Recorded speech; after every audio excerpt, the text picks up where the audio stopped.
Bienvenue dans le bureau des curieuses aventures. Je crois déceler chez vous, chers amis, une certaine affinité pour les mystères, un goût indéniable pour l'aventure. Ici, au bureau, nous partageons aussi la même curiosité, celle de métiers qui nous ont toujours fait rêver, et également la rencontre avec d'autres passionnés. C'est pourquoi, aujourd'hui, nous vous invitons à venir explorer le monde avec nous, pour qu'ensemble, nous partions à la découverte de ce qu'il a de plus surprenant à nous offrir. Est-ce que vous êtes prêts ? Alors c'est parti pour une nouvelle curieuse aventure.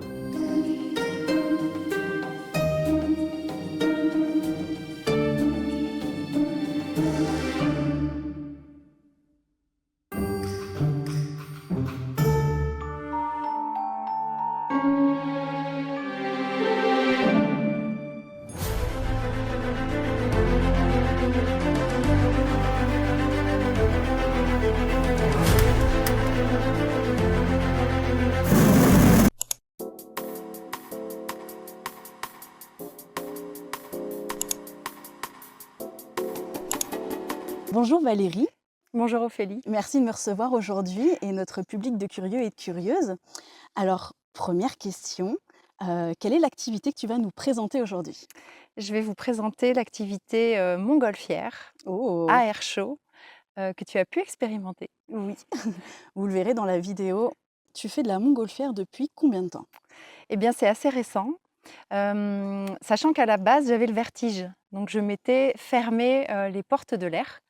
Et parce que même sur un escabeau, j'étais pas hyper à l'aise. Après, j'avais déjà fait des voyages où j'avais pris l'avion. Mhm. Et là, c'est vrai que ça allait et je m'émerveillais de voir les nuages et de voir notre planète.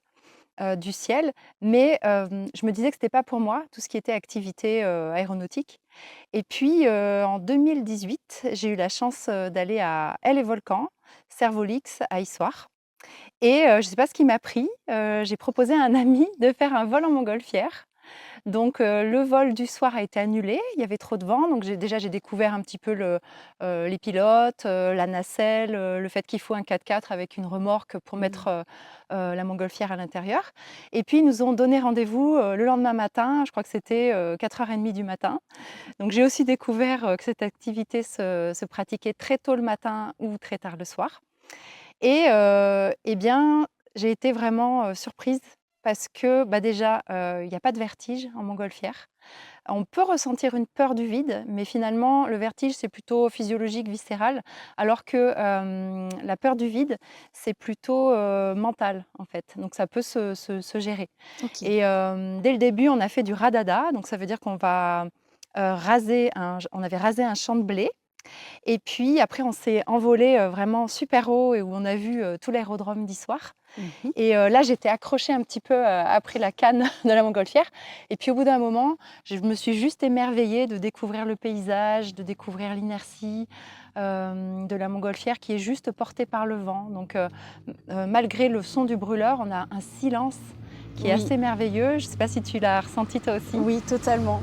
C'est vrai Voilà. qu'il y a un apaisement en haut et en fait c'est très lent et très doux. Mm. Donc effectivement, on ressent pas du tout ce vertige Voilà. et même la peur du vide, vu qu'on voit aussi très loin à l'horizon, Mm. en fait, elle n'est pas très présente. C'est comme un balcon dans les airs, Oui, c'est ça. mais sans, voilà, sans ressentir cet appel du vide. Et c'est vrai qu'on est porté par le vent, donc on n'a pas de sensation non plus comme dans tout ce qui est grand 8. Moi, je déteste ça. Donc on n'a pas ces sensations-là. Donc ça a été une découverte et puis de survoler la ville et de redécouvrir en fait les paysages du ciel, de voir les choses sous un autre angle. Mhm. Ça a été fabuleux pour moi. Et l'atterrissage avait été très sportif parce que, D'accord. le vent s'était levé au sol, donc il y avait des rafales et donc on a, la nacelle s'est couchée, on a été traînés. Donc là, je m'étais dit: «Ah oui, quand même, c'est une activité qui qui peut être sportive, à la fin, qui Oui. comporte des risques, dans le sens où il faut que les pilotes, voilà, soient expérimentés et effectivement, soient formés pour ça, et diplômés». Hem Et après, bah, j'ai pas forcément, eu envie de revoler.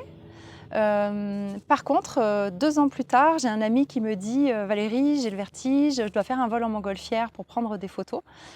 J'aimerais bien que tu viennes avec moi parce que, je sais que toi tu as déjà fait, que tu as bien aimé Donc si moi je suis tétanisée, j'aimerais soit que tu me fasses de la préparation mentale pour gérer ça, soit que tu prennes les photos à ma place. Et donc ce vol-là a été déclencheur en fait, Mmh. vraiment de cette passion, parce que le pilote m'a vraiment fait participer. Donc je posais beaucoup de questions et il m'a dit: «Tiens, prends la corde, va la mettre là-bas». Et à la fin, il m'a dit: «Tu as l'air intéressée par la montgolfière, tu sais qu'il existe un brevet de pilote?» Et là, ça a mis une graine en fait, Ah! dans ma tête. Et en fait, c'est comme si je m'étais dit, «Bon, bah, un jour je serai pilote». En Mmh. tout cas, c'est possible, c'est pas réservé Oui. à, je sais pas, à peut-être des gens qui ont grandi dans ce milieu-là. Et donc après, cette graine a germé, progressivement. Voilà, ça a pris du temps. OK, et du coup, tu as obtenu ton brevet, c'est ça? Oui, alors donc, après avoir fait ce vol, il a fallu aussi que je prenne des dispositions par rapport à mon travail parce que la montgolfière, eh bien, est dépendante de la météo. Donc même pour prendre des cours, eh bien, il faut que la météo soit au rendez-vous. Donc si on a un travail, même si on pose, un travail, on va dire, fixe avec des horaires fixes, même si on pose des vacances, c'est compliqué, que ça tombe pile sur les créneaux où c'est volable. Donc au fur et à mesure, donc c'était un projet avant la montgolfière, j'ai pu, être uniquement à mon compte. Et là, eh bien, je me suis organisée. Donc il a fallu, il n'y a pas d'école de pilotage de montgolfière, il faut Ah trouver d'accord. soi-même un instructeur. Mmh. Donc il y a 2 parties, une partie, théorique, qui est assez conséquente avec 9 modules. Ça se passe avec la DGAC, moi je l'ai passé à Lyon, à l'aéroport, enfin à côté, à la DGAC. Et donc en plusieurs fois. On peut le faire soit en une fois, soit en plusieurs fois. D'accord. Et ensuite, donc pour ce qui est le côté pratique, on a, un instructeur ou plusieurs si on change. Moi, c'est ce qui s'est passé. Et donc moi, je faisais 4 heures de route pour aller voir mon instructeur. D'accord. Voilà, donc Donc une vraie avec motivation. une incertitude: est-ce que ça va voler? Ça va pas voler? Oui, parce que du coup, j'ai pu le voir quand, on s'est vu pour le vol. À la base, on n'avait pas forcément prévu de faire le vol tout de suite. On devait faire d'abord l'interview Oui, et ensuite voler ensemble. Et en fait, les conditions météo étaient toutes réunies oui, et donc en fait, c'était la veille pour le lendemain. Tu m'as oui. envoyé un message en disant: «Demain, on décolle, rendez-vous à telle heure sur le parking et après on y va». C'est vraiment ça la montgolfière, c'est saisir l'opportunité. Mmh, On appelle ça le kairos, c'est le moment, l'instant idéal et hop, on y va. OK, Avec quand même l'incertitude, même, le matin ou le soir, si c'est un vol du soir, au dernier moment, on va lancer un petit ballonnet. Et suivant la direction du vent, suivant si le vent, est plus fort ou pas, on peut éventuellement soit changer de terrain de décollage, soit décider d'annuler le vol. Donc il y a les pilotes en fait, alors c'est pas un dicton, mais les pilotes répètent: «Il vaut mieux, regretter d'être au sol que regretter d'être en l'air».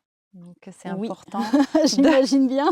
de faire toutes ces analyses avant le vol. Oui, oui, la prudence Mmh. et la sécurité. Et c'est vrai que là, tu devais vraiment voler parce que ça s'est fait au dernier moment. Mmh. Ouais, et puis oui, toutes les conditions étaient là, Oui, c'était incroyable. oui, oui, oui.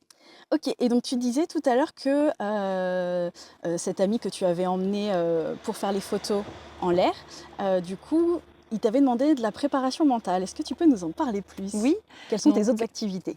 donc depuis 2007, donc je suis issue de psycho et j'ai passé un diplôme universitaire de préparation mentale à l'UCA, l'université Clermont-Auvergne. Par la suite, donc il était en présentiel à l'époque et par la suite, je suis devenue formatrice des futurs préparateurs mentaux. OK, J'ai arrêté ensuite, j'ai fait ça quelques années et donc je suis uniquement, maintenant, à mon compte, pour, préparer, mentalement. Donc soit, ça peut être des conférenciers, des artistes, des sportifs, mais aussi des personnes qui préparent un permis, qui préparent un mmh, examen, un concours, un challenge personnel.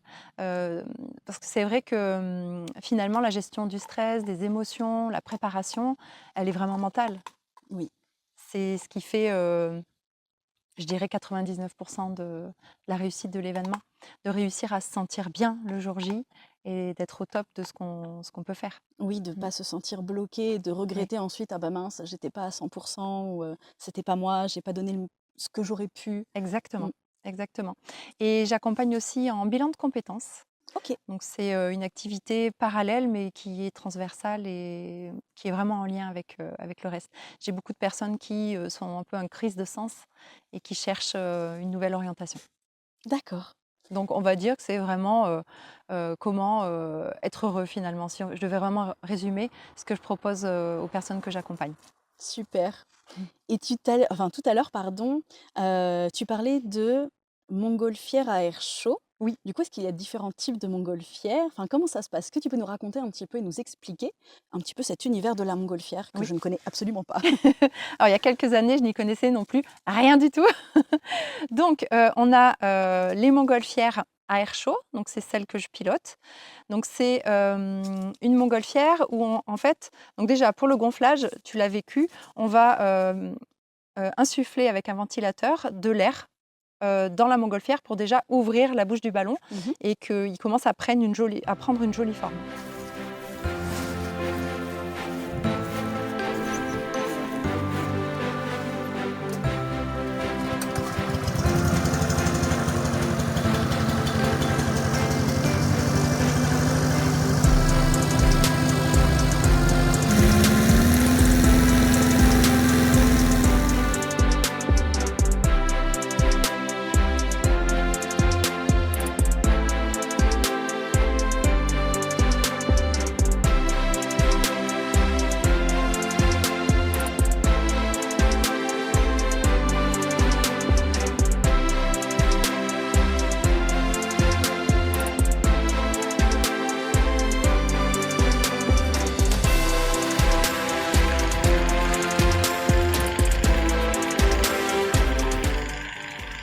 Là, Ophélie, on met les scratchs.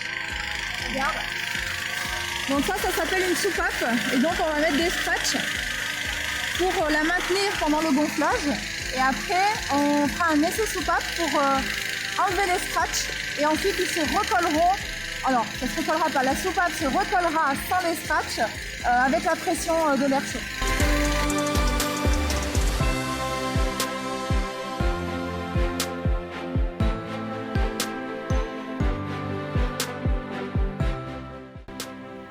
Ensuite, le brûleur donc, fonctionne au gaz et donc il va chauffer l'air et l'air va rentrer dans la montgolfière. Et comme l'air chaud est plus léger que l'air aux environs, eh bien la montgolfière va pouvoir s'élever. Donc c'est le phénomène d'Archimède. D'accord. Ensuite, il existe les montgolfières. Alors aussi pour le pilotage, donc si on chauffe, eh bien on s'élève et si on arrête de chauffer, eh bien on descend. Par contre, la petite subtilité, c'est, effectivement, on descend, mais il va quand même falloir chauffer pour freiner, la descente. Une montgolfière, on ne la dirige pas, donc c'est vraiment une analyse du vent, une analyse météo, enfin de l'aérologie la veille, mais vraiment sur l'instant. Pourquoi? Parce qu'on a comme un millefeuille, on va avoir des couches d'air différentes, dans le ciel et dans l'environnement et en fait, on ne les connaît pas. Donc en bas, peut-être qu'on va aller au nord, peut-être que la couche du dessus va aller au nord-est, peut-être que la couche du dessus va carrément aller au sud. Voilà, on ne sait pas ce qui nous attend le jour J, donc c'est, une observation perpétuelle, c'est, une adaptation perpétuelle. Tu m'avais demandé ça en vol d'ailleurs. Oui. Et vraiment vraiment une observation de tout ce qui peut se passer. On peut observer les fumées, on peut observer les oiseaux, on peut observer, beaucoup de choses et puis est-ce qu'on est en train de monter? Donc là, on peut l'observer, mais quand on est à très haute altitude, ça ne se voit pas forcément. Donc soit on regarde nos instruments, soit on va le ressentir aussi dans notre corps. Moi maintenant, j'arrive à le ressentir. C'est vraiment Génial. oui, une sensation, D'accord. avec, la pratique. OK. Et Voilà. du coup, donc il y a d'autres types de montgolfières? Oui, alors la montgolfière à gaz, donc c'est une montgolfière qui va être gonflé en principe, alors c'est pas l'hélium, même si c'est possible, c'est à l'hydrogène OK. et donc ces montgolfières, il y a pas de brûleur. Donc c'est un gros ballon qui est quand même ouvert, en bas, mais un tout petit peu et en fait, il ça se pilote, avec des lestes, donc il y a des sacs de sable et on va, enlever des sacs de sable pour pouvoir remonter. Tu parlais juste avant des outils que j'avais pu voir, en vol. Est-ce que tu peux nous dire quel est l'équipement requis quand on prépare un vol et ensuite quand on est en l'air et ensuite pour atterrir? Oui. Alors, bah, la veille, il faut bien penser à charger les radios, Oui. faire un dossier météo et faire une analyse de sa courbe, on appelle ça la courbe de charge, en fonction du poids des passagers, de la température et de l'altitude à laquelle on souhaite s'élever. Il va falloir faire des calculs pour savoir si combien de personnes on peut emmener en fonction du poids. Une fois que tout ça est fait, bien, il faut préparer son sac de vol qui est très important. Donc, je ne vais pas tout citer, mais il faut avoir un allume-gaz supplémentaire, un moyen de rallumer la veilleuse si jamais elle s'éteint en vol. Il va falloir avoir, bon, moi j'ai une boussole, vérifier les piles de son Altivario, les radios. C'est quoi l'Altivario déjà? L'Altivario, alors c'est pour pouvoir voir à quelle altitude on est. Ok, Et donc on va rentrer le QNH. C'est pour savoir, en fait, c'est une base par rapport au niveau de la mer pour que tous les pilotes sachent en fait à quelle altitude ils sont exactement. C'est une base voilà, nationale, même mondiale, je pense.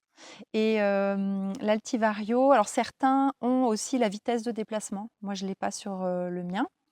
Et ça nous donne voilà, un indicateur de est-ce qu'on monte, est-ce qu'on descend. Parce que parfois, on peut peut-être, enfin la vitesse de montée et de descente. Voilà.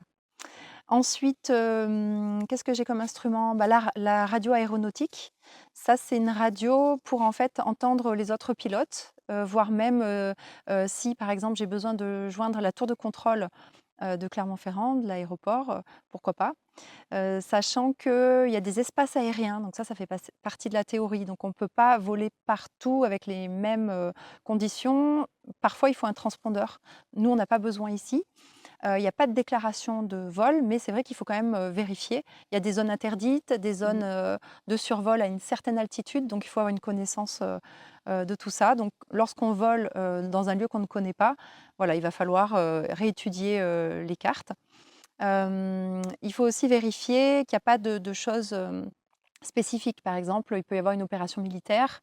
Donc là, il faut vérifier voilà, tout ça la veille. Est-ce que j'oublie quelque chose? Donner rendez-vous, l'horaire est important. Et puis s'assurer que la montgolfière est bien, voilà, qu'il ne manque rien. Le 4x4 aussi, parce que pour pouvoir aller sur les terrains, il faut avoir un 4x4 pour pouvoir tirer la remorque et la montgolfière. oui. Et donc après, le but, c'est d'essayer de dormir, parce que souvent, on ne dort pas beaucoup. Donc, essayer de prévoir de dormir quand même quelques cycles pour être bien le lendemain matin. On apprend à faire des siestes quand on est pilote. Si jamais on a des vols le matin, le soir, voilà, il va falloir adapter ça. Adapter ses heures de sommeil. Et puis, le matin, alors moi j'ai toujours une boussole. Il faut avoir une carte aussi, OASI, donc c'est une carte qui est aux normes demandées par la DGAC. Certains utilisent les GPS, beaucoup maintenant. J'en ai pas encore, mais je vais en acquérir un, je pense. Après, je connais bien la région, le département, donc ça va. Donc aussi une radio, donc c'est pas obligatoire, mais pour pouvoir communiquer avec mon équipier.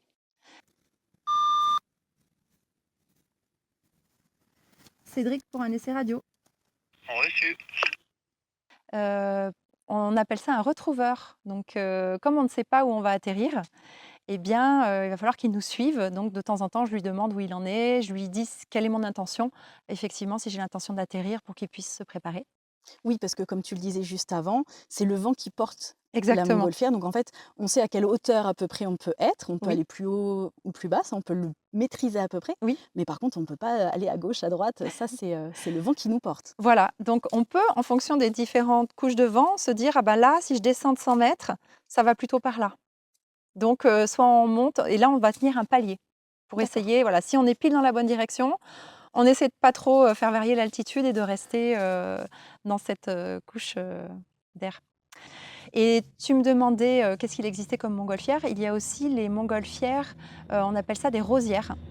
Donc c'est un mélange, alors j'en ai jamais vu, un mélange entre justement le système montgolfière à gaz et avec un brûleur aussi, donc à air chaud. C'est un mélange des deux, mais j'en ai D'accord. jamais vu. Ok. Voilà. Et tu me parlais aussi de diplôme. En fait, c'est pas le même diplôme pour être pilote de montgolfière à air chaud. On commence par celui-ci.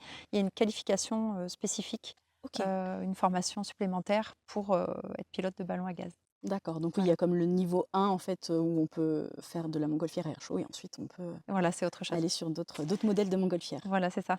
Ok. Tu disais on décolle le matin très tôt ou le soir. Pourquoi Oui. on vole le matin ou le soir? Est-ce qu'il y a une raison particulière? Oui, tout à fait. Donc on a besoin de conditions aérologiques très stables. Et dès que le soleil se lève, eh bien, il va y avoir des phénomènes, de réchauffement, de refroidissement et les masses d'air bougent et donc ça va créer ce que recherchent par exemple les planeurs et les parapentes. Ça va créer des masses d'air qui vont se déplacer, des thermiques, des ascendances et nous, il faut surtout pas qu'on ait, d'ascendance, parce qu'effectivement on n'a pas de moteur donc et on veut pouvoir redescendre. Voilà. Oui, à un moment donné, il va falloir de toute façon. C'est tellement de l'émerveillement qu'avoir envie de le partager avec d'autres personnes, voilà, je me suis dit, mais tout le monde devrait faire au moins un vol dans sa vie. Moi, je m'étais fermé les portes de l'air et là, de pouvoir le découvrir, c'est comme si parfois, on se met des limites dans la vie. Et là, c'est se dire, ben non, cette limite, je me la suis mise. Alors qu'en fait, si je me permets, si je me donne l'autorisation d'aller voir ce qui se passe, eh bien, c'est merveilleux. C'est merveilleux là-haut. C'est vrai, comme tu le décris, cet état d'émerveillement où en fait, quand on redescend et qu'on atterrit, après on se dit: «Waouh, mais en fait, qu'est-ce qui vient de se passer?» Oui. Il faut un moment aussi pour redescendre physiquement, puis après Mm. pour redescendre intérieurement. Oui. Il y a un petit palier. Oui. D'ailleurs, eh bien, on s'appelle Montgolfières Émerveilles. Voilà, D'accord, donc c'est le nom de l'entreprise parce que voilà. tu vas pouvoir emmener des gens bientôt Bien dans sûr. les airs. Voilà. Donc là, pour le moment, j'ai 50 heures à faire pour, si j'ai envie, passer une licence commerciale. D'accord. Donc, tant que je n'ai pas de licence commerciale, je peux emmener qui je veux en l'air, mais on fait du vol participatif, c'est-à-dire qu'on participe aux frais. Ça peut être de diesel, du 4x4 pour rémunérer l'équipier. Souvent, ce sont des bénévoles, mais un équipier qui volerait tous les jours, voilà, ça reste un travail. Et puis, si, au niveau du gaz, voilà, il y a des frais qui font. Toi Il aussi, y a tu là. veux faire Il l'interview? y a là, assise, assise. Alors, il y a des pilotes qui emmènent leurs chiens dans la Ah oui? montgolfière, oui. Peut-être qu'un jour j'essaierai, mais il faut quand même qu'ils soient habitués et vraiment avoir une confiance, grande confiance en leur maître. Ce qui est le cas, mais ça reste à voir, parce que le brûleur en fait crée des ultrasons et puis bon, ça reste des flammes, donc il faut que le chien obéisse bien, qui font que le chien peut ne pas apprécier être à proximité d'une montgolfière. Voilà. Maintenant, c'est vrai qu'il y a donc on a vu qu'on parle des animaux, nous avons des brûleurs à vaches. Donc ce sont des brûleurs qui justement font moins d'ultrasons pour ne pas gêner les animaux. Ok. Donc là, on parlait du chien, mais qui normalement n'est pas censé être vers la montgolfière. Mais si par exemple on voit en descendant qu'il y a des vaches, qu'il y a des chiens, il y a des moutons, des chevaux, on peut décider d'utiliser ce brûleur à vache qui a moins de puissance et qui fait moins d'ultrasons. Donc là, voilà. Et en parlant aux animaux, en principe, ça se passe très bien. C'est sûr que si on atterrit à côté avec le brûleur, ça ne va pas aller. Mais en principe, les pilotes sont quand même sensibilisés à ça pour respecter à la fois les animaux, mais aussi, on n'en a pas parlé, les cultures et le travail des agriculteurs. Donc, on ne sait pas où on se pose, mais on va viser quand même. Voilà, si dans notre visée, nous avons un premier champ qui est cultivé, eh bien, on va attendre pour descendre, on va faire une trajectoire plus longue, plus lisse, un angle moins pentu pour aller peut-être sur un terrain où on voit que ça a été fauché, qu'il n'y a pas d'herbe aussi, hein, parce que même l'herbe après est fauchée. Donc on va vraiment viser des terrains qui permettent de ne rien abîmer. Oui. Même s'il y a des assurances, le but c'est vraiment d'être en bon terme et de respecter ce travail-là. Par contre, pour décoller, il faut soit une autorisation de la personne, du propriétaire. D'accord. Et en plus, lorsqu'on est professionnel, là, il va falloir déclarer une plateforme de décollage à la DGAC. Moi, je n'ai pas besoin pour l'instant. Donc, je te disais, je peux emmener des gens. Voilà, je suis pilote, il n'y a pas de souci. Mais si je veux proposer des vols au tarif commercial qui est pratiqué, là, il faut que je passe une licence commerciale. Donc, je m'approche doucement des 50 heures et je la passerai de toute façon. D'accord. Donc pour bientôt, si vous avez envie de faire un vol en montgolfière, vous pourrez contacter Valérie. Tout à fait. Vous êtes les bienvenus. Et tout ça, la montgolfière, le 4x4, la remorque, tout ça, ça a un coût. Ah oui, c'est un coût. Alors j'économise depuis 2018. D'accord. Oui. Ah oui, donc c'est un projet en fait qui a vraiment mûri depuis plusieurs années. Depuis le premier vol, je me suis dit, c'est vrai que alors 2019 plutôt, parce que le premier vol j'ai aimé, mais je ne me suis pas dit que je pouvais être pilote. D'accord. Par contre, le deuxième vol, là où j'ai eu cette graine de tu pourrais devenir pilote, bah, c'est vrai que je me suis dit, écoute, mets de l'argent de côté, parce que si tu veux devenir pilote, ça a un coût et il va bien falloir que tu trouves l'argent quelque part. Donc j'ai arrêté les voyages et j'ai mis cet argent de côté, effectivement. Et ça m'a coûté beaucoup plus cher que prévu Ah parce oui? que, oui, parce qu'effectivement, en théorie, pour, euh, pour passer l'examen de pilote de montgolfière, donc on appelle ça un aéronaute. Souvent, on fait une confusion avec l'aérostier, mais ça, c'était utilisé pendant l'armée avec des ballons captifs. Donc, c'est vraiment l'aéronaute, le vrai terme, ou pilote de ballon. Et je sais plus ce que je disais. Au niveau budget Ah et oui. que du coup, ça coûtait plus cher que prévu? Oui, donc ça peut coûter plus cher que prévu. Pourquoi? Parce que la limite d'heures, c'est 16 heures. Mais 16 heures, c'est quand on, je sais pas, on a baigné dans le milieu, quand des gens nous ont fait toucher le brûleur, quand, voilà, par exemple, on est enfant d'un pilote de montgolfière. Je connais des personnes qui ont gonflé leur premier ballon à 6 ans. Moi, je Oui. savais même pas que les montgolfières existaient. Je crois à 20 ans encore. J'ai dû en voir une ou deux dans ma vie. Et encore. Donc, moi, j'ai fait plus d'heures. Et en principe, c'est plutôt vers les 20 heures, 20-25 heures de vol. Pour être sûr et aussi avoir vécu toutes les situations. Des situations où peut-être et alors, c'est du vol à vue. Donc, il ne faut pas qu'il y ait de brouillard. Mais éventuellement, s'il y a une petite couche de brume, prendre la décision si on vole ou pas. Voilà. Donc, on peut avoir des situations où on va voler, où effectivement les conditions sont idéales comme avec toi, ou alors il y a des choses à anticiper, ou alors on sait qu'il va y avoir un peu de vent à l'atterrissage. On peut se permettre d'atterrir avec des vents un peu plus élevés lorsqu'on est en train, justement, lorsqu'on est Oui. élève, lorsqu'on est dans l'apprentissage. Oui. Pourquoi? Parce que le jour où ça nous arrive, eh bien, avec des passagers, il faut l'avoir déjà vécu. Donc moi, j'avais vraiment demandé à mon instructeur de vivre beaucoup d'expériences différentes Oui. pour le jour J où je me retrouverai toute seule aux commandes. Donc on est vraiment commandant de bord, pouvoir me dire s'il y a un problème, je l'ai déjà fait une fois. Oui. Voilà. Bon, il peut toujours y avoir des situations Exceptionnelles, voilà, oui. exceptionnelles. Après, on a quand même une formation sur la sécurité qui est assez conséquente. Voilà. C'était ma prochaine question, justement. Parfait. Donc, on a des questions théoriques et à la fois pendant l'instruction et le vol d'examen, on nous propose des situations d'urgence. Voilà. Qu'est-ce D'accord. qui se passe s'il y a une ligne électrique qu'on n'avait pas vue? Qu'est-ce qui se passe si une veilleuse s'éteint due à un cisaillement? Un cisaillement, c'est quand on a deux tranches d'air justement qui vont se rencontrer assez vite et assez fort. Donc ça peut éteindre la veilleuse, donc il faut la rallumer. Ah, d'accord, Et oui. si ça ne fonctionne pas avec le brûleur, eh bien, il faut avoir l'allume-gaz. Voilà. Après, il y a d'autres techniques. Si un passager se sent mal, tombant dans les pommes, voilà. Donc on a tout un tas de procédures en fait à apprendre par cœur et à faire aussi dans la montgolfière. Oui. Voilà. Et j'ai vu aussi, du coup, pendant le vol, que tu donnais les instructions aussi pour Oui, l'atterrissage. Alors, déjà pendant le vol, il y avait des instructions. oui, Et ensuite, pour l'atterrissage, est-ce voilà. que tu peux nous les partager ici? Parce que du coup, la sécurité, c'est super Oui, important. Dans chaque épisode que je fais, on parle précaution et sécurité. Donc là, pour le vol en montgolfière, c'est la même chose. Est-ce que tu peux nous oui, raconter bien quelles sûr. sont les procédures et les recommandations? Alors, chaque pilote choisit un moment opportun pour donner les recommandations. Ça dépend si on a beaucoup ou pas beaucoup de personnes. On peut le faire juste avant de monter dans la nacelle. Ce qui se fait le plus, c'est de le faire avant d'avoir allumé le ventilateur. Alain, tu peux enlever le ventilo s'il te plaît. Pour l'atterrissage, je vais te montrer la position de sécurité. Donc en fait, tu te tiendras comme ça et il faudra se caler, d'accord? Si possible, dos à l'atterrissage, mais comme ça c'est très bien aussi, comme vous êtes deux. De le faire avant d'avoir allumé le ventilateur. Parce qu'après, il va y avoir du bruit, on va être dans l'agitation, les gens sont un petit peu perdus parce que ben voilà, on est émerveillé et on se dit quand est-ce que je monte. Voilà. Donc souvent, on le fait quand on est au calme. Alors déjà, on va expliquer le déroulement et on va demander de ne pas se mettre entre le 4x4 et la montgolfière. Pourquoi? Parce qu'il y a une corde avec le largueur et lorsqu'on a gonflé la montgolfière, il peut y avoir des mouvements qui vont rapprocher la montgolfière du 4x4. Donc c'est une zone qui est interdite. Ensuite, on va demander de ne pas fumer. Surtout. On va demander aux passagers d'être attentifs parce qu'au moment où le ballon s'est dressé et est prêt à décoller, il faut vite monter pour que ça fasse du poids. Oui. Voilà. Donc là, c'est un moment où, allez, on monte. Donc, une des consignes importantes, c'est de ne pas toucher au tuyau.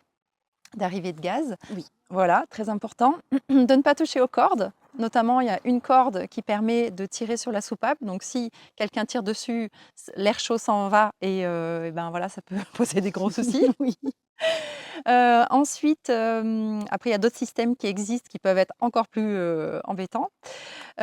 Ensuite, de ne pas mettre de membres à l'extérieur de la nacelle. Pourquoi? Parce qu'au moment de l'atterrissage, et ben, si la nacelle se renverse, on risquerait de se faire mal. Donc, on peut emmener à bord appareil photo, téléphone. Donc, attention de ne pas faire tomber ces instruments-là Oui. et d'avoir un matériel de protection pour l'atterrissage. C'est-à-dire, si on a un magnifique appareil photo, de prendre sa housse pour, au cas où un atterrissage sportif, l'avoir protégé et de tout ranger. Pourquoi? Parce que c'est comme en voiture. En voiture, s'il y a un freinage rapide, tout ce qui est dans la voiture se transforme en projectile.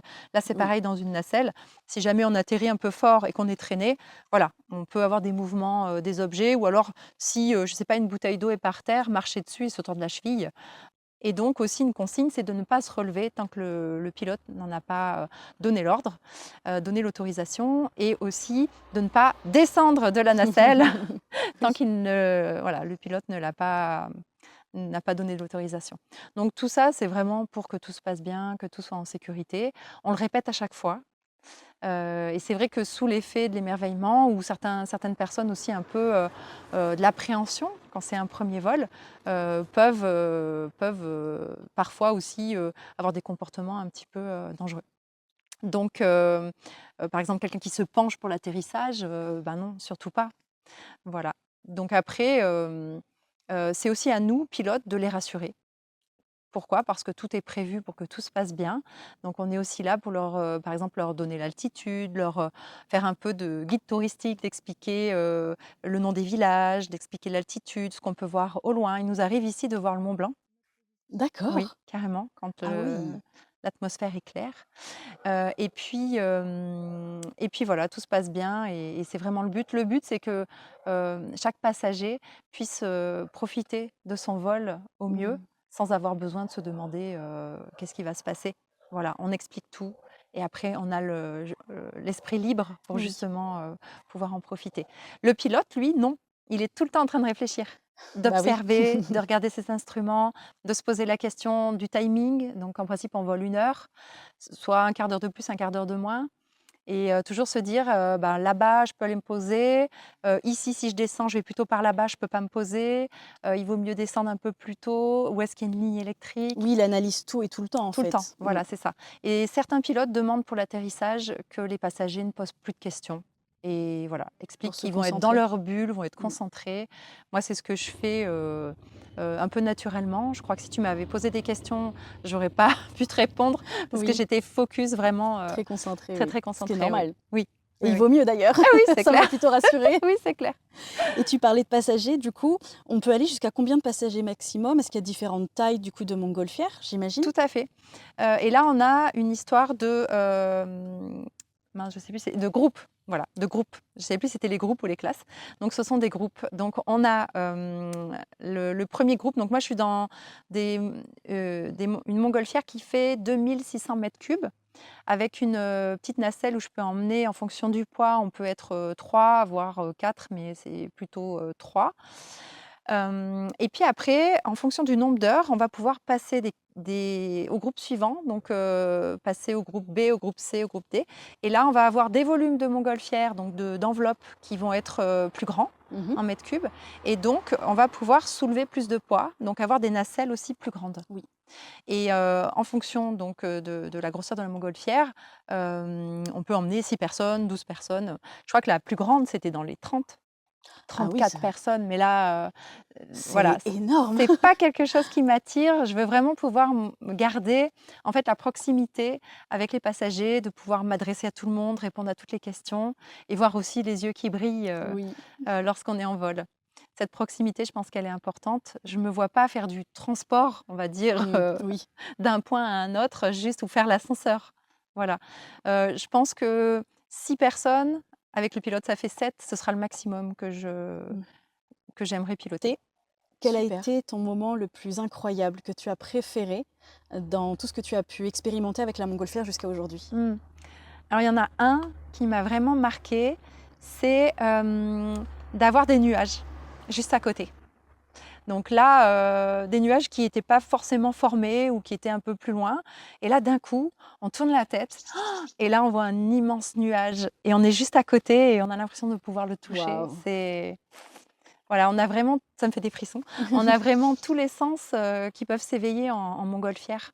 On a la vue, bien sûr, mais on a aussi des odeurs particulières en vol. On a l'ouïe avec à la fois le silence et à la fois le brûleur un petit peu. Mais il y a quand même un silence qui est assez spécial. On a aussi ce côté, alors aussi avec le toucher, un petit peu les sensations de vent. Quand on change de couche d'air, on sent un petit peu le vent. Et on a aussi ce côté kinesthésique, on va ressentir un peu quand on monte ou quand on descend. Mm. Voilà, je ne sais pas si tu l'avais Oui. ressenti. Ouais. Donc ça, c'est vraiment tous les sens en éveil et donc à chaque fois, moi, c'est vraiment, vraiment merveilleux. Et un des moments que je préfère, c'est le décollage parce que vraiment, bah, c'est parti, on part à l'aventure. C'est comme un peu, je me sens un peu aventurière comme tout, peut-être un navigateur qui part faire le tour du monde. Oui. Voilà, c'est vraiment chaque vol va être différent, chaque vol va être une aventure. Donc c'est ce côté où la magie, du vol. Et j'adore les atterrissages d'un point de vue, stratégique. C'est-à-dire, se dire: «Ah là, je chauffe un peu plus, je chauffe un peu moins», pour réussir à être à un bon niveau. On s'amuse, parfois en montgolfière à se mettre à 10 centimètres du sol et à raser. Donc on appelle ça le radada. Ce sont des exercices qui sont sympas à faire et puis plus on s'exerce, Oui, pour vraiment plus on comprendre en fait s'améliore. comment fonctionne et Oui, comment réagit la ressentir son montgolfière. ballon. Ouais. Parce qu'il y a un phénomène d'inertie qui est quand même, hyper important. Donc quand on chauffe, on pourrait s'attendre, donc je fais le geste, hein, on chauffe comme ça. On pourrait s'attendre à ce que la montgolfière tout de suite réagisse, mais non, ça va dépendre de la température ambiante, ça va dépendre, est-ce que le ballon est plutôt chaud ou plutôt froid? Donc est-ce que ça fait longtemps que j'ai pas chauffé? Ça va dépendre du poids. Mm. Ça dépend de tellement de facteurs qu'en fait, c'est jamais pareil. Donc Oui. donc ça, c'est vraiment ce qui m'a surprise. Je me suis dit: «Mais en fait, c'est jamais la même chose». Donc on peut pas se dire que c'est vraiment acquis. Ce qui est acquis, c'est, apprendre à ressentir, apprendre à s'adapter, apprendre à observer. Ok. Niveau mental, je peux vous dire que je m'amuse, hein. C'est, voilà, en tant que préparatrice mentale, j'ai fait beaucoup de tests. J'ai fait, le bain dans l'eau glacée, marcher sur les braises, partir Waouh. en voyage à l'autre bout du monde avec mon sac à dos. Pour vraiment voir, faire des compétitions, voilà, des conférences et cetera, pour vraiment voir niveau mental, qu'est-ce qu'on pouvait faire et quel Mhm. était l'effet justement de la préparation. Et la montgolfière, c'est vraiment ce qui m'offre, enfin, je me connais pour le reste, mais la montgolfière, je ne me connaissais pas et en fait, je crois qu'on peut apprendre à se connaître encore toute sa vie parce que comme chaque vol est différent, ça va être, à chaque fois différent. Donc, en Oui. fonction de la fatigue, en fonction de l'humeur, en fonction, je ne sais pas, aussi peut-être, comment ça se passe avec les passagers, des conditions météorologiques. Est-ce qu'on a froid? Est-ce qu'on a chaud? Ça va tout Oui. conditionner et il va falloir à chaque fois, s'adapter. Quel est le plus grand danger Mmh. quand on fait de la montgolfière? Mmh. Le plus grand danger, hem, alors je pense, je dis ça avec mon expérience de pilote, actuelle, je pense que c'est, les lignes à haute tension. Donc les lignes à haute tension, donc c'est une erreur d'observation en fait, D'accord. voilà, ou d'anticipation, voilà, ou de reconnaissance parce on peut aussi aller, repérer un petit peu, le territoire avant. Une erreur d'inattention, voilà. Alors finalement, c'est le facteur humain, qui prévaut. Après, tout ce qui est, matériel, c'est vrai que les montgolfières, on peut se dire alors moi la mienne, je l'ai achetée d'occasion, donc ça pourrait faire peur, mais pas du tout, c'est comme une voiture. On va faire la visite, le contrôle Oui. technique chaque année, donc la D'accord. visite et on a un atelier qui s'occupe aussi, de la montgolfière, qui répond à nos questions. Si jamais on repère, un petit trou, ben, s'il est au-dessus de l'équateur, là ça va être dangereux suivant sa taille et en dessous par contre c'est pas grave, mais il va falloir, l'amener. Et puis on a aussi un témoin, donc si on chauffe trop, le témoin nous tombe dessus. C'est pour indiquer qu'on a dépassé une certaine température et que là, Ok. il faut la ramener en visite et puis il faut se poser. Donc, je dirais que le plus grand danger, c'est vraiment c'est un facteur humain, déjà. Pas forcément de matériel, vu que tout est quand même contrôlé. Oui. Après, il peut y avoir des négligences, mais en principe, non. Parce que nous, pilotes, on est avec vous, passagers. Donc, on veut Oui. vivre. Hein. Voilà, il y a une visite médicale aussi qui est D'accord. imposée. Pas une visite médicale normale, c'est une visite médicale effectuée par un médecin aéronautique agréé. D'accord. Donc, voilà. Après, c'est le facteur humain. Donc, le plus dangereux, c'est le manque d'observation. Donc, ce serait se prendre une ligne. Et encore, on a une mesure de sécurité. Donc, il faut tout de suite soupaper, couper toutes les arrivées de gaz et puis demander aux gens de se mettre en position de sécurité. Je ne sais pas si j'ai dit dans l'ordre, mais en gros, c'est ça. Et vite descendre, Oui. voilà. Descendre le plus vite possible pour que la nacelle ne touche pas la ligne. Oui. Donc, je dirais que c'est la ligne à haute tension. D'accord. Et du coup, oui, ça peut descendre très rapidement une montgolfière? Oui, donc quand il y a plus l'air chaud va se vider donc et se refroidir si on chauffe pas, donc au bout d'un moment, ça descend. Le ballon se dégonfle et Voilà. Ok. Après, nous, on surveille justement avec l'Alti Vario le taux de montée et de descente, donc c'est en mètres secondes.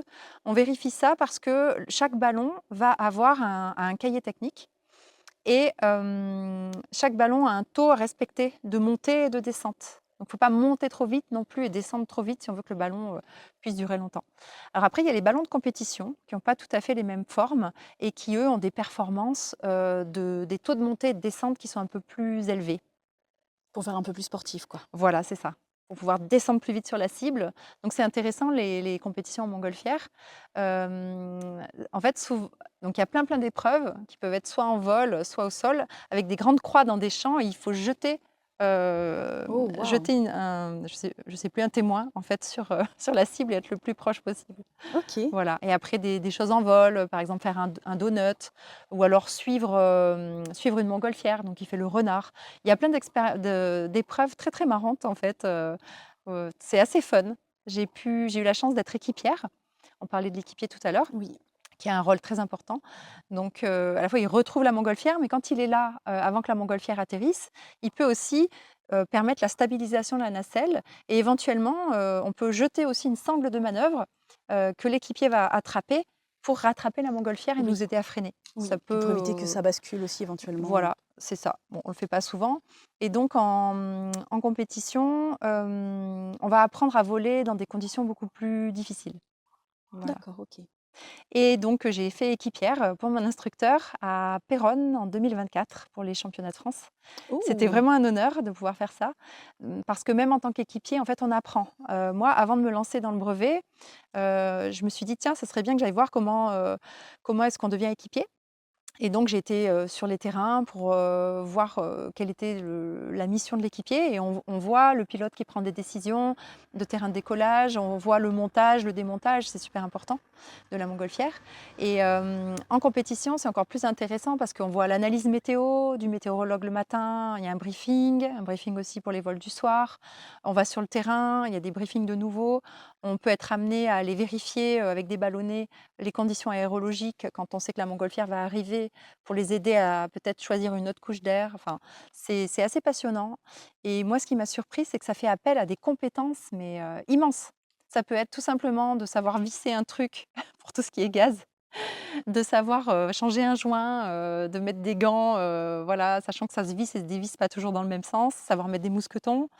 À savoir aussi conduire un 4x4. Donc moi, j'avais passé le permis remorque. J'ai pas besoin avec ma montgolfière, mais j'avais ok. passé le permis remorque pour justement être plus à l'aise pour les Mm. créneaux, même si la majeure partie du temps, c'est l'équipier qui conduit pas la montgolfière, qui conduit la remorque et le 4x4.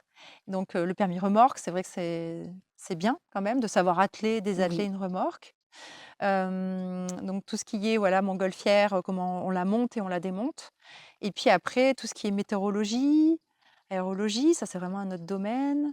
Et puis tout ce qui est règles de l'air, donc ça c'est encore un autre domaine. Donc il y a tellement de domaines différents qu'effectivement, je crois que j'aurais su tout ça avant, j'aurais réfléchi avant de me lancer. Finalement, il valait mieux que ce soit au fur et à Oui, mesure. c'est ça, Oui. c'est ça. c'est ça. Surtout sans connaissance Oui. de base. Mais vraiment, j'encourage à tous ceux qui souhaiteraient être pilotes de se lancer dans l'aventure. Bah, c'est Pensez à super, hein. économiser quand même. Oui. À peu près le montant que tu as pu dépenser entre, J'en ai aucune idée, je veux pas savoir. D'accord, je comprends. Ça s'est étalé vraiment sur plusieurs années. OK. Et après, moi, j'ai tout acheté d'occasion. Donc une montgolfière, on peut trouver une montgolfière à 10 000 €, comme on peut trouver une montgolfière à 150 000 €, même 200 000 €. D'accord, oui. Donc voilà, moi, c'était plutôt pareil, mon 4x4, la remorque, j'ai tout acheté d'occasion. Et après, voilà, il faut faire l'entretien aussi. Oui. Tout ce qui est assurance, carte grise. Et aussi, voilà, faut payer la visite médicale, l'immatriculation, enfin, il y a plein de Mmh. choses. Voilà. Après, il y a tout le petit matériel aussi, Oui, c'est-à-dire tu as les petits les instruments, ballons, tu as les ouais, pinces.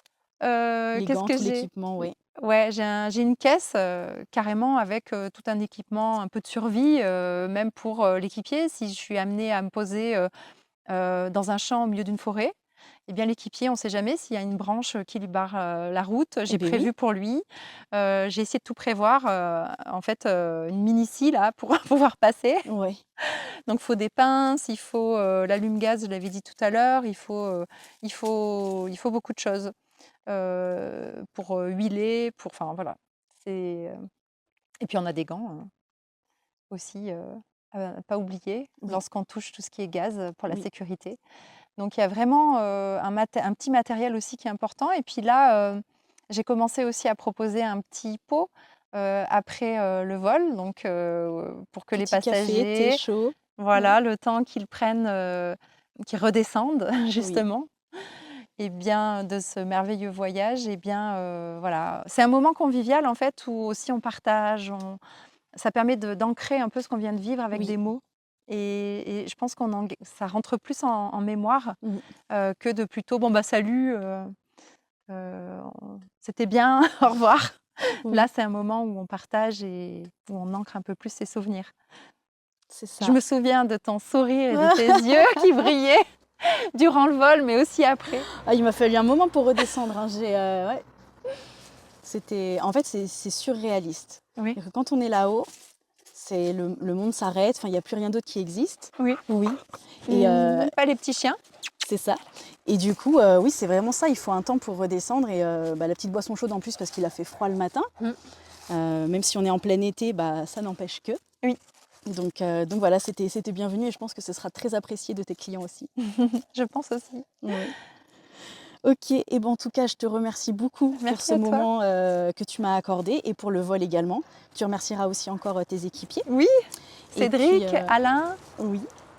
Et puis, merci aussi de nous inspirer à vivre nos rêves, à suivre des aventures, parce que du coup, c'est aussi ça le but de l'émission. Donc voilà, si vous avez des questions, n'hésitez pas, je mettrai les coordonnées de Valérie sur la description. Et puis, encore merci. Merci à toi. Et puis, je te souhaite plein de merveilleux vols pour la Merci. suite. Merci beaucoup. Et toi, plein de merveilleuses aventures. Merci. Et je me souviens un jour, quelqu'un m'a dit: «Mais en fait, toi, tu es le genre de personne qui réalise ses rêves. Donc, je vous encourage à réaliser vos rêves. Voilà, tout est possible». Merci Valérie. Merci Ophélie. Au revoir. Au revoir.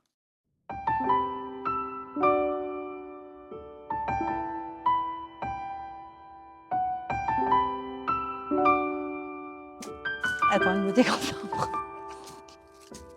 Et puis